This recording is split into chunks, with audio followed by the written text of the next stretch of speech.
Hey, what's going on, everyone? This is Mitch. Good Thursday morning to you all. I hope you guys are doing good out there this morning and having a wonderful start to your day and a great week out there so far as we get a little bit closer to that weekend. Hurricane Milton made landfall yesterday evening as a Category 3 hurricane.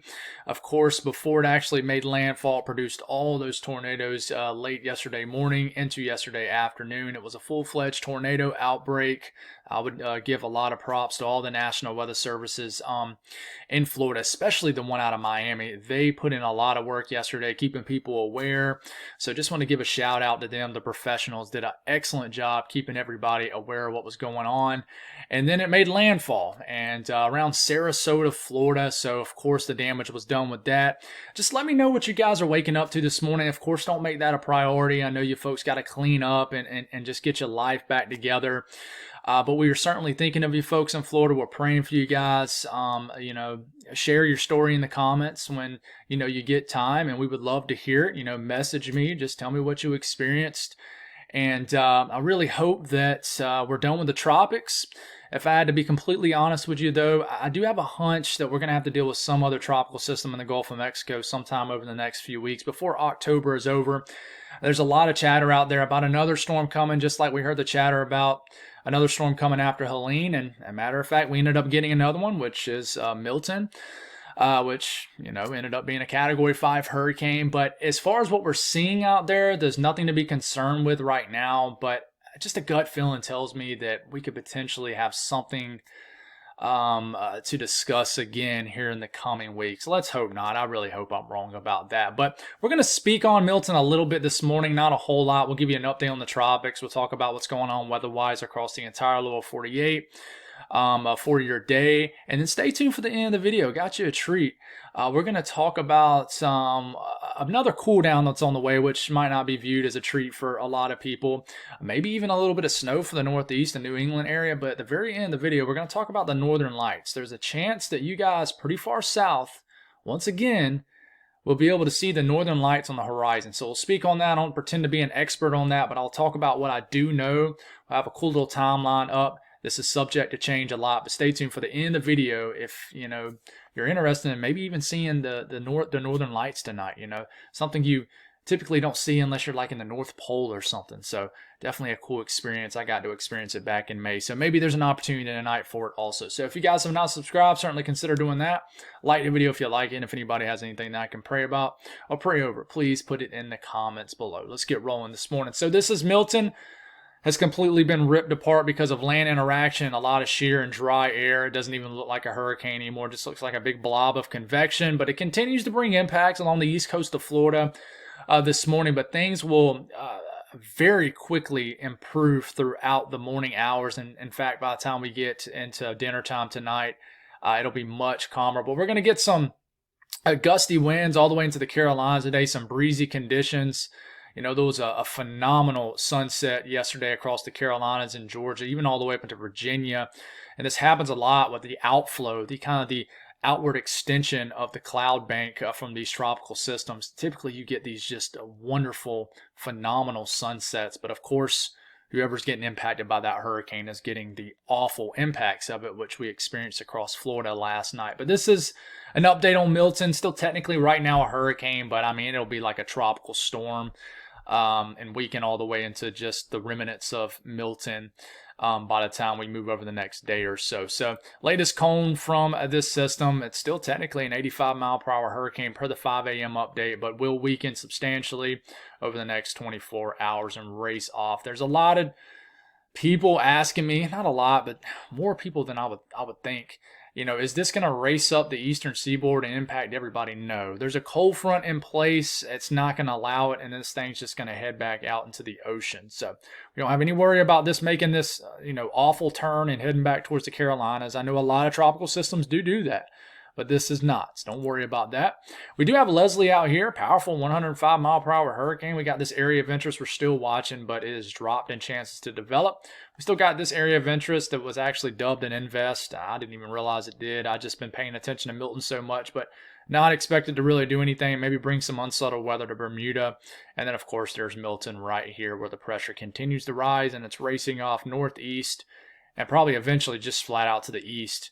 over the next several hours, but it's moving at about 18 miles per hour. So as far as what we're seeing out there in the tropics, I mean, we'll start this off around Saturday, this coming Saturday, the 12th. I do want you to just watch down here as just a lot of moisture just kind of bubbles up. We get into Monday, we get into Tuesday. There is this broad area of low pressure in the Caribbean. Nothing really consolidating. And this is the latest GFS, which we're only going to be able to go out about 9 days. And that's about as far out as we need to go anyways. Now, the GFS about a week from today tries to get some sort of dominant low pressure going on down here. And it does develop something.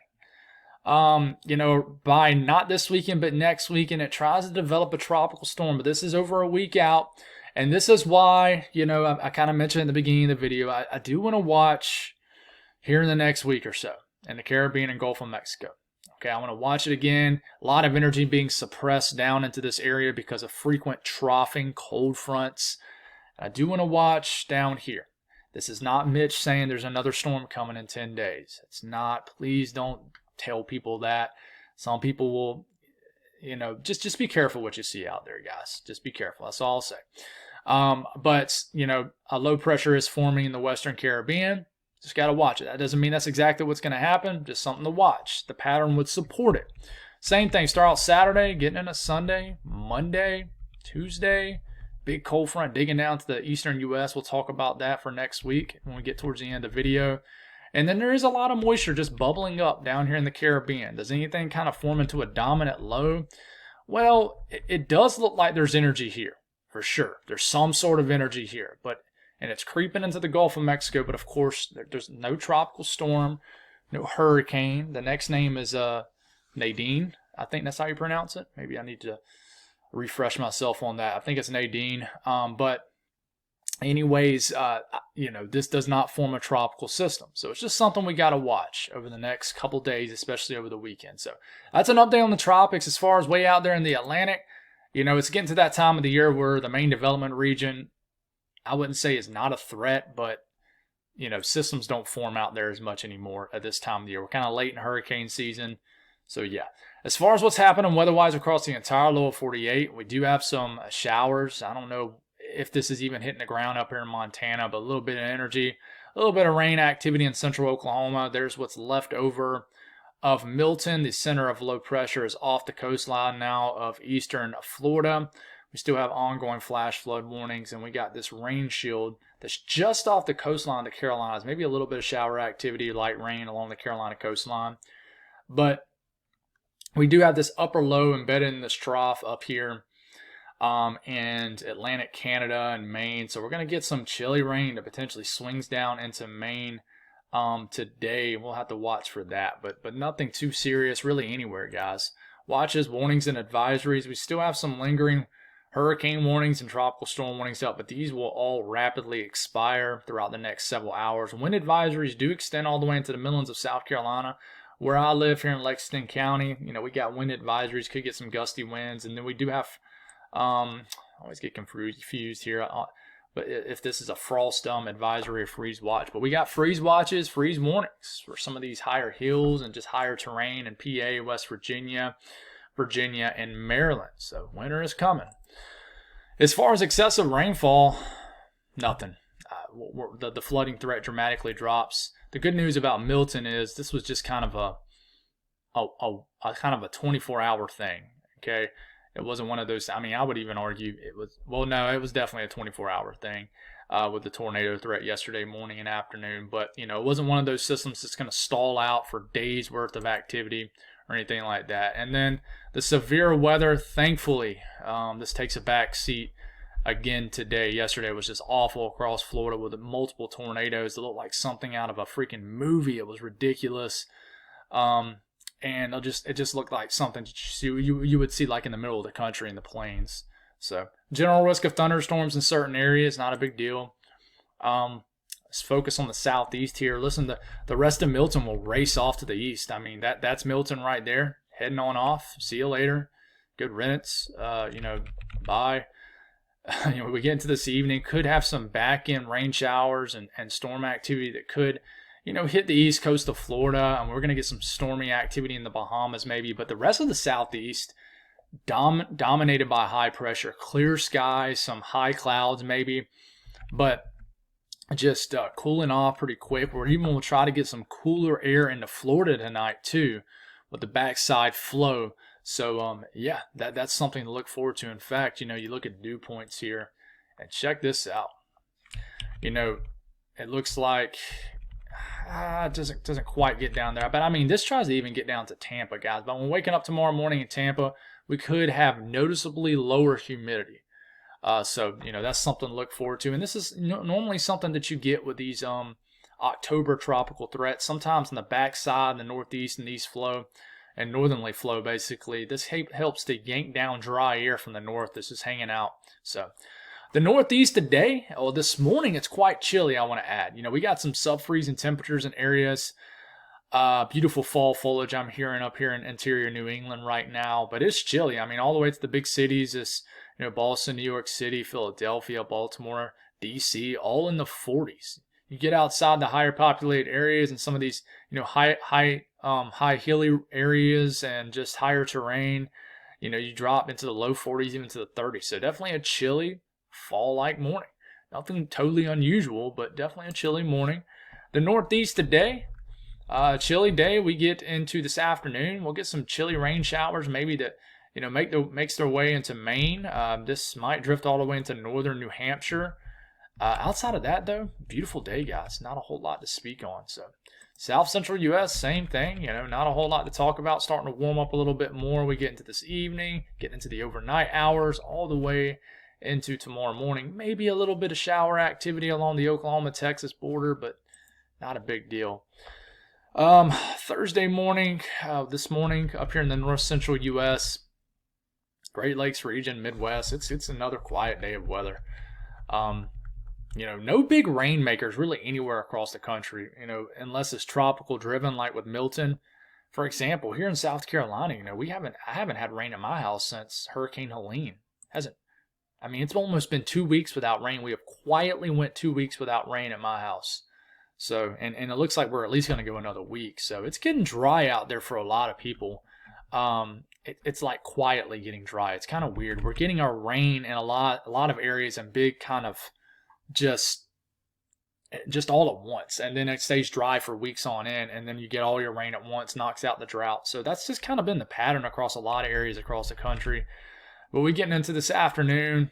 Man, the entire western U.S. is just bone dry and quiet. Nothing going on. So temperatures warming up across the middle of the country, the plains 80s, southeast nice northeast flow. Only into the 70s, and from Atlanta to Columbia to Charlotte, Raleigh, just the 60s. You start to get into the mid-Atlantic.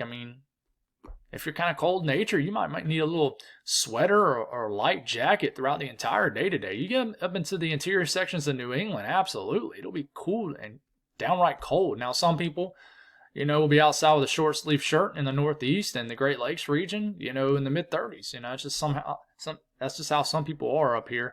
But anyways, very fall-like temperatures, beautiful air mass, and this will definitely get the leaves changing across the Appalachian Mountains for sure. So, out west in the middle of the country, like I said, 80s, even warming back up into the 90s in Texas and areas of Oklahoma. The northern Rockies, fall-like temperatures, and we're a little bit cooler now across the Southwest. Not as brutally hot as it was. The valleys of California, just the 80s for the most part, still into the hundreds across the desert Southwest, like we typically are this time of the year still. Now, moving past the day and the tropics and everything, the 6 to 10 day temperature outlook, folks.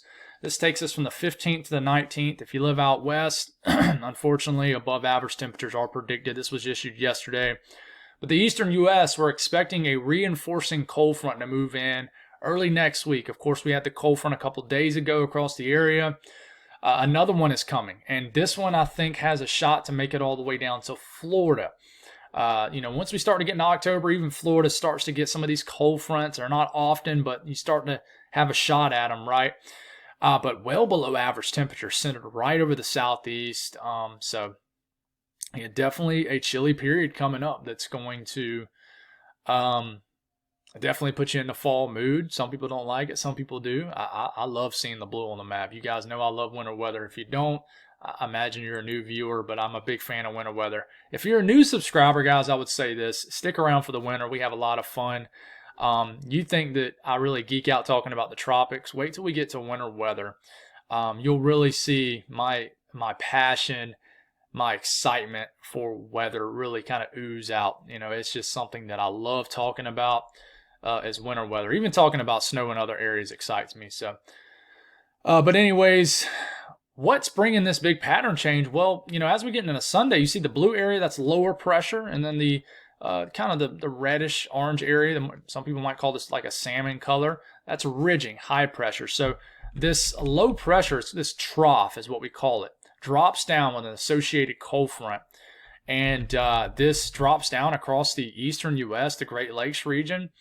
And this will bring a cold front with it. And with it, you'll get below average temperatures. And I mean, look how this thing positions itself, a positively tilted trough right over the area. You're going to have a lot of energy embedded into this, along with that cold air. And you're going to have the opportunity for some unsettled weather across the Northeast especially. And we're about to talk about that. But that cold front will bring a reinforcing shot of cold air, and then there's a potential for a warm-up as we get, by the time we kind of get into like the later portion of October. And we'll watch that. We're not sure. Of course, that's pretty far out, but we got a big ridge popping up here. It seems like we always have a warm second half of October around here. It's kind of weird how it goes. It does seem like the eastern U.S., the trend has been over the last few years, cool start to September, warm into September. Cool start to October, warm into October. It just seems like that's always the case. Except 2 years ago, we had a pretty substantial cool down at the end of September. But anyways, not getting all lost into that. But as far as temperatures compared to average, of course, the blue is below average temperatures for this time of the year. And then, the oranges and the reds is above average. But check out how these cooler than average temperatures move in as we get into next Tuesday morning. And man, then we get into, like, this is next Wednesday morning, going for anywhere from 10 to as much as 13, 14 degrees below average across most of the eastern U.S., especially centered across the southeast, the Ohio Valley. And, this will lead to some chilly daytime highs, maybe even some cold lows. We're going to get some of our first frost and freezes across areas of the east next week. Now, talking about temperatures in the 30s for like the southern cities of like Birmingham, Atlanta, to Columbia, up to Charlotte, I don't think we're going to hit the 30s or anything like that, but widespread 40s, low 40s, no doubt. And who knows, some areas pretty far south could nip the upper 30s. We'll see what happens with that. But you can see how it moderates as we start to get about 10 days out. So now with this trough coming in, we're going to have the opportunity for some unsettled weather embedded into the trough. So, as we're starting to move into actually to the end of this week, a rainstorm moves in across the interior New England area. Cold air catches up with it, and we kind of continue to get these reinforcing shots of energy embedded in this trough, if you will. And it says some of this rain changes to snow in certain areas of the higher elevations of like the Adirondacks, Green and White Mountains, and then after kind of the cold moves in, I mean, look at all the snow showing up in like Quebec. But I mean, look at the snow here in western Maine. And then it wants to get some lake effect energy going because that shot of cold air moves over what is still some pretty warm. The bodies of water in the Great Lakes are still, warm this time of the year. I mean, they're not definitely like hot or warm like Gulf of Mexico type warm, but they're still warm compared to the air, compared to the air on top of the body of water. That makes sense. So that difference in temperature, say if you get a cold front that moves in and you get 35 degree air temperatures on top of like 65 to 70 degree water, that causes some instability. That change of temperatures causes some activity, some precipitation, if you will. And that's how you get your lake effect activity here. It just initiates that convection. So we're going to start to get some lake effect energy popping off Lake Erie, Lake Huron, heck, even Lake Superior too. I just don't have it showing up on your screen, but not as much. But the orientation of the trough favors this area. So there's a chance that we get some lake effect snow But I would argue that right up against the lakes, it's just too warm. But there's a shot sometime early to midway next week we get some flakes flying around, maybe as far south as like West Virginia, some northwest flow.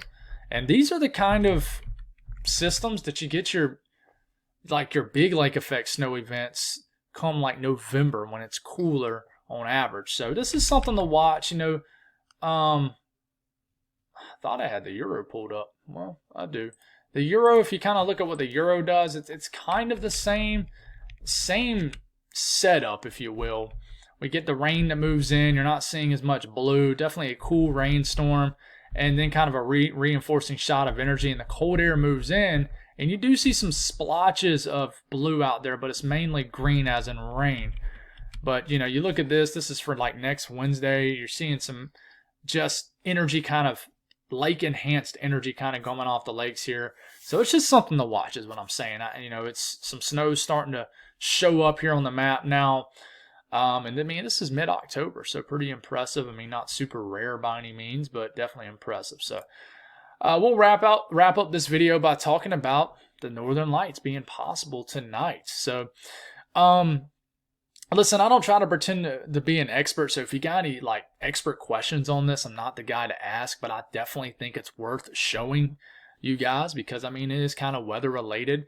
But, the Aurora, I always struggle with that word. My wife always picks on me. That's why I just call it the Northern Lights.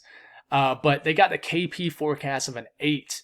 And I don't know if you remember on May 10th, the Northern Lights extended all the way down to the Bahamas. I believe that was a 9.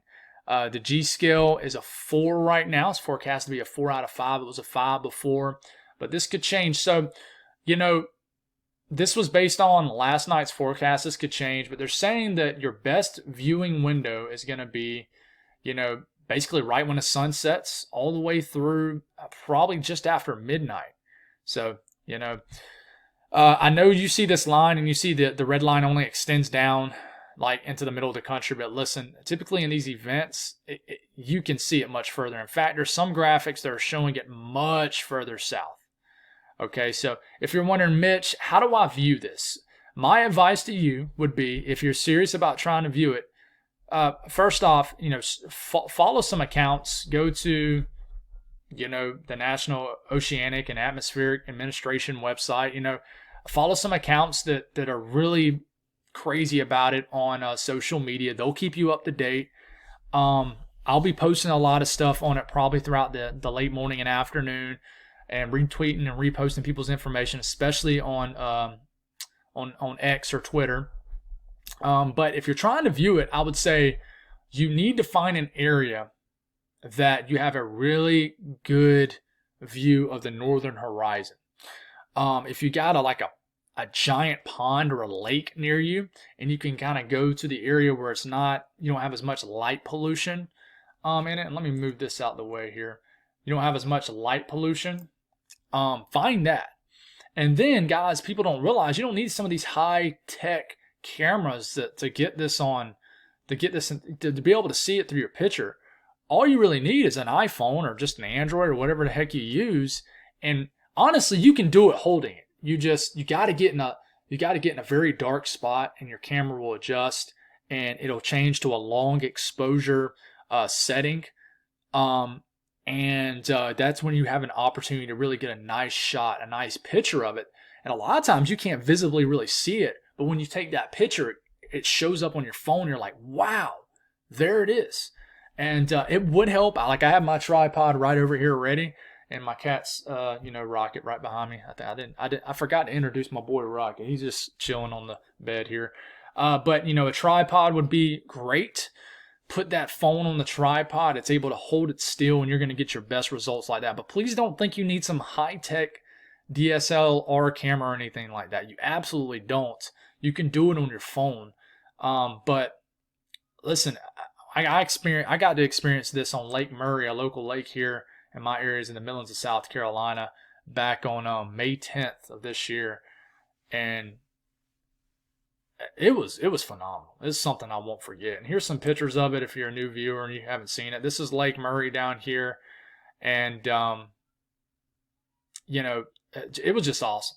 It really was. You can see I was holding it with my hand because the moon looks a little glitchy and the stars look like a little bit kind of long, if you will. So, I mean, I wasn't prepared to see what I was going to see. I just kind of drove to the lake hoping for the best and just ended up experiencing something that I will never, ever forget. And look, I got this picture where there was light pollution. You mean you got the passing cars and all of this. So you see how this like weird little thing here, I think that was a space shuttle that was passing through. So I'm not saying this is going to be comparable to this event, but I'm saying if you got time tonight and this thing is really looking like it's going to do it, I would take time to find you a wide open area. You're not going to be able to see it if you're in your neighborhood and you got trees just kind of surrounded. You're probably going to have a hard time seeing it then, but I would say make time to see this if it ends up. And it's hard for me to believe this is going to end up verifying like it did earlier in the year, but who knows? It's a weird year, right? So that's all I got. God bless everybody. Have a great day. Praying for you folks in Florida. Love you all. Thank you for all the support over the last several days of tracking this. You know, getting a lot of growth on the channel. But I appreciate y'all trusting me as a source to get weather from. God bless all y'all and have a wonderful rest of your day.